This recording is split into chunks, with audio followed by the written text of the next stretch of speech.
Alright, Abusia Mitchell, I'm Sansumo Akwabason Kusame channel is had a say Bear Media GH. Abusia on the 6th of August 2025. Asem KCB SC or my muha. Yes, Nina and say, or my penny for on national assignment, Abusia Mukonya, a helicopter crash. Nene, a dear, His Excellency John Dramani Mama edit to Joseph Quambiaso, flight recorder, a friend of black boss homo to me a retrieval. On be forensic audit or hono near air corner near air babusia during the plane crash in a sea. Nene, a one summer baby saying about to just on the 6th of October. Nana the deadline. So a year report. The office. The call the office of the president. His Excellency John Dramani Mama so omode Akroma. Nabusia for about to just say expert na omo free USA any China. Abusia omo aba bedru eyo omemu. We dem person kasa bon pese yeko. Kokotie ensemo abusia omode to jabra expert ombeka oman. E ho nsem na mo de betu dwa efa the black box and I said the flight recorder no e ho nsem a che so mo de aba bedru na mo koye no kosi sen de na mo de aba asem na che se nia His Excellency John Dramani Mahama ehwehwe e di afri the flight recorder no na ne saka omo de aba yenko ne kokoti e hada so Bear Media GH se enen de ko no channel so a need you can subscribe and my notification bell so for more political updates. Abusia yenko ne koti ensemo je se abadwafo de abatuja if the flash recorder or also known as the black box forensic audit koye wo hono honsem yenko ne koti emrasesia yeda. On News Tonight, October 6, 2025 marks the deadline for the investigative board tasked by the Ministry of Defense to present its report on the helicopter crash which occurred on August 6, 2025. The Ghana Air Force having Z9 helicopter carrying 8 people, including high-ranking government officials and military personnel, went off the radar shortly after departing from Accra. The wreckage was later found in a forested area with all on board killed and in the impacts and subsequent fire. Here's a report by Judith Brown. October 6, 2025 marks the deadline for the investigative board to submit its report on the August 6, 2025 Z9 military helicopter crash that claimed the lives of 8 people, including Defense Minister Edward Omanibuama and Environment Minister Ibrahim Mutala Mohammed. The board, chaired by the National Security Coordinator, was formed by the Ministry of Defense to investigate the incident and comprised of members from the Ghana Air Force and the Ghana Aircraft Accident and Incident Investigation and Prevention Bureau of the Ghana Civil Aviation Authority.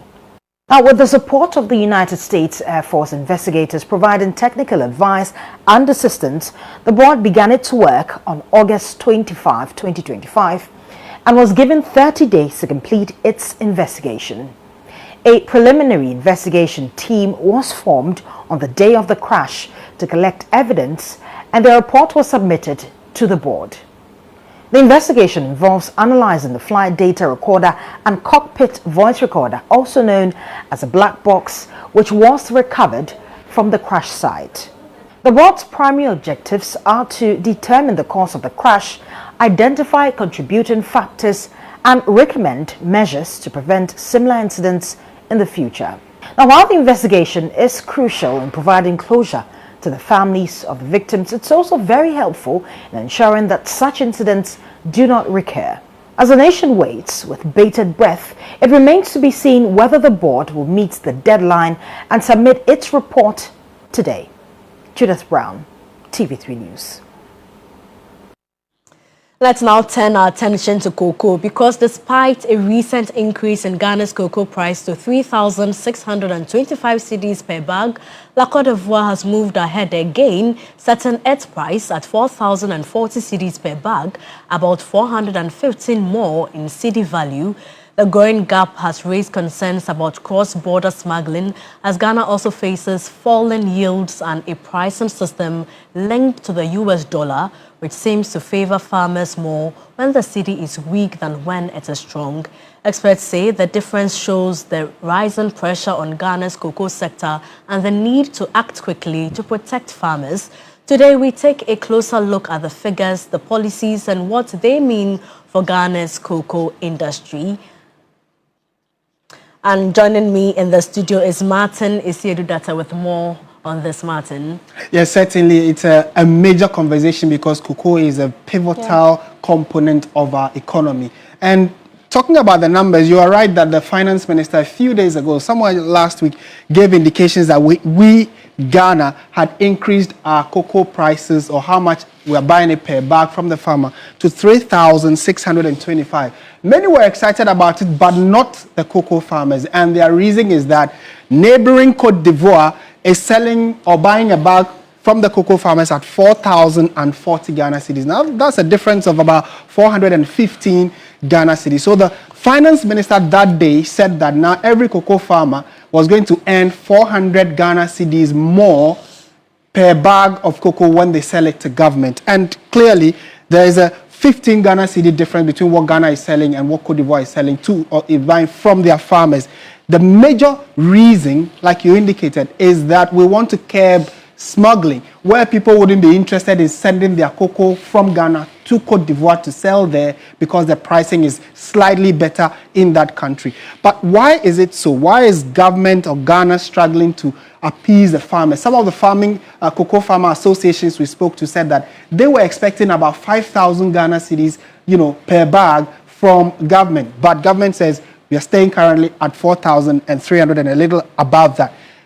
Our cocoa has been priced against the US dollar. Why? Because on the international market, cocoa is sold and bought with dollar. And it tells you an interesting story about the performance of the Ghana cedi. So we sell our cocoa on the international market in dollars, bring in the dollar, and then pay the farmers in cedis. So if the cedi is weaker against the dollar, it means that we get more dollars into the country. But that in itself has an impact on the currency, the local currency. So although the cedi is getting stronger against the US dollar, it tells us that the amount that the farmer will get will be slightly less. If the cedi was weaker, where here you're selling a cedi for 16 Ghana cedis, that was a few months ago, then it meant that the farmers were likely to get about 5,000 Ghana cedis per bag, 5,000 and more. But now they're getting 3,000 because the cedi has appreciated against the dollar. So whereas as a country, our economy, we hope that our cedi is stronger. Well, some individuals or some groupings like the cocoa farmers would have preferred that the dollar is, or the cedi is weaker so that they can get a bit more from that. So that's one of the major challenges. And if you look at the trajectory of how we have sold our cocoa on the international market, it has seen an upward rise, especially from 2023 season up until now, the 2025-2026 season. So it has just basically been 400 cedis per bag, straight down out to 2019-2020, where it went to 515, then 560. Then when it comes to 2023-2024, we started seeing it in the thousands. So we had our first bag of 1,308 Ghana cedis, and then now we are looking at 3,625. So there has been a good appreciation between 2024 and 2025-26 season, which is good. But there is another challenge. It looks as though a number of countries are also growing and producing cocoa. And that is where we need to be concerned, because Ghana and Cote d'Ivoire have dominated global cocoa sale. I mean, about 60% of the global cocoa export has been from these two countries. So we have dominated that space for some time now. But these countries have also started producing cocoa in mass quantity. So it is weakening our bargaining chip here as a country, or as West African countries. So countries like Peru, China, Ecuador, the Dominican Republic are all producing cocoa and are saturating the market, the cocoa market. So it means that Ghana needs to do more, especially when issues of galamsey is frustrating our cocoa sale and farmers are selling out their farms. So that conversation needs to go on. That's why we thought that it's good to bring this conversation of cocoa, which is a major part of our economy, for us to have a conversation on. Back to you, Portia. Thank you so much, Martin. Interesting conversation. We need to do more. Already, we risk losing our second spot as a producer of cocoa. Let's now go to the Upper East region, and the municipal chief executive of Boku has appealed for a ceasefire in the area, urging residents to allow peace to return. The MCE says the prolonged conflict will negatively affect development. My colleague Castro Sanyala has more in this report. A few years ago, Boku was the business powerhouse of the Upper East region with brisk economic activity. The town was a preferred destination for trade, attracting people from across the country and neighboring countries to buy and sell. As one of the most densely populated municipalities in the Upper East region, Bawku generated significant revenue through taxes. But since the resurgence of the tribal chieftaincy conflict in 2021, the once vibrant town has slowly lost its former glory. Government and state security agencies have been working tirelessly to restore peace in the area through engagements with the factions, collaborations with traditional authorities, and the enforcement of curfews. The municipal chief executive, Isaac Azonaba, says the conflict has had a serious impact on development in Bawku. He is calling for an immediate ceasefire. What I want to appeal to my people is that though our situation still is a challenging one for us, but I know very well that we'll put the guns aside. My people should give peace a chance, put the guns aside, we should put our differences aside, and then take up this cleaning exercise. For the municipal chief executive, achieving lasting peace and driving development in Bawku while maintaining a clean environment remains his top priorities. At the end of this year, I'm confident that we'll be the first municipality to be adjudged the best municipality in terms of cleanliness. The National Sanitation Day aims to promote cleanliness in Ghanaian communities and reduce the spread of diseases. In Bawku, residents want the exercise to go beyond cleanliness. They hope it becomes a symbol of unity and togetherness. I will also use it as an opportunity to call for peace. In fact, next month, my prayer is that Mamprises and Kusases will come together to have a clean-up exercise as we are doing today. Some other stories we have for you this evening. Now, minors who received their Ghana cards effective today, October 6, are now eligible to engage in transactions with their personal biodata rather than through third parties. More than 350,000 Ghana cards of children aged between 6 and 14 are being issued by the National Identification Authority, taking place in 56 districts across the country. George Queening visited some. And again, the importance of actually developing a Ghanaian structure that can feed into our tax, systems. I believe that at least we need to start from somewhere. So let me start from this, and that Kwesi Botwe did marvelously, with regards to the tax systems.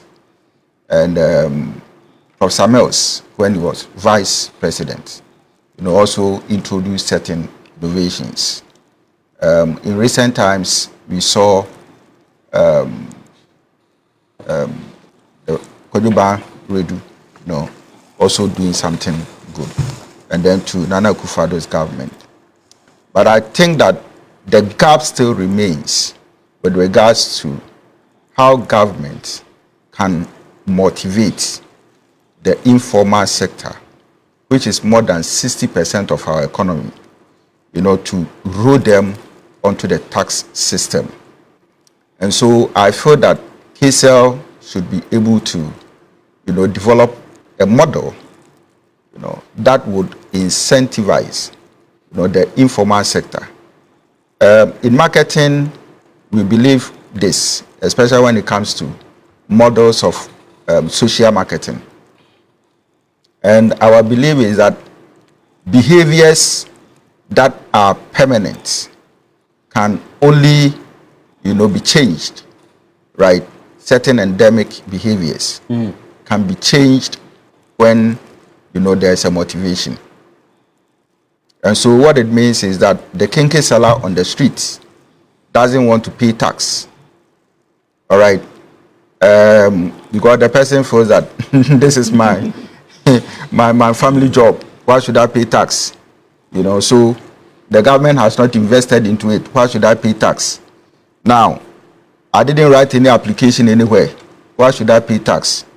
But The issue is that when we get this person motivated, encouraged, when we get this person educated in a way that the person will now feel the need that for reason A and B, I need to pay tax, all right, then maybe I can benefit in one way or the other from the payment of tax.